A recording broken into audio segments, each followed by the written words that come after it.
ஒரு முட்டை, 2 ஏலக்காய் அதையும் சேர்த்து நல்லா அரைச்சி எடுத்து வச்சுக்கலாம்.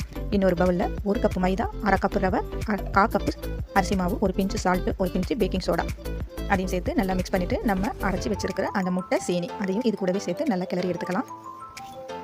இது ரொம்பவே ஈஸியாக செஞ்சிடலாம். ஸ்கூல் விட்டு பிள்ளைங்க வந்தது கூட ரெடி பண்ணி கொடுக்குறதுக்கு ஈஸியாக இருக்கும். இந்த முட்டையே அளவு போதுமானதாக இருக்கும். அப்படி பத்தலைன்னா ஒரு 2 ஸ்பூன் அளவு பால் சேர்த்துக்குங்க, காய்ச்சின பால்.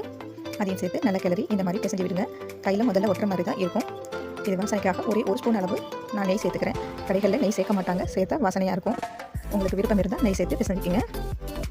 நல்லா பிசைஞ்ச பிறகு கைகளில் ஒட்டலை. இது அப்படியே ஒரு 15 நிமிடம் கையில் கொஞ்சமாக எண்ணெயை தொட்டு இதை உருட்டி போடணும். கடாயில் ஆயிலை ஹீட் பண்ணி ஆயில் மீடியம் ஃப்ளேம்லேயே வச்சுக்கோங்க. அப்படி இல்லைனா இது வந்து மேலையில் நல்லா கரிஞ்சு உள்ளே வேகாமல் போயிட்டு உள்ள பொருளை வச்சு சிம்பிளாக செய்யக்கூடிய இது ஒரு ரெசிபி. இப்போ தான் கலர் சேஞ்ச் ஆகி வருது. இன்னும் ஒரு 5 நிமிஷம் இருக்கட்டும். இந்த மாதிரி கலர் மாறின பிறகு நம்ம எடுத்துக்கலாம். ரொம்ப டேஸ்டான ரெசிபி, கண்டிப்பாக நீங்களும் ட்ரை பண்ணுங்கள். இது வந்து உள்ள ரொம்ப சாஃப்டாக இருக்கும், வெளியில் நல்லா கிறிஸ்பியாக இருக்கும்.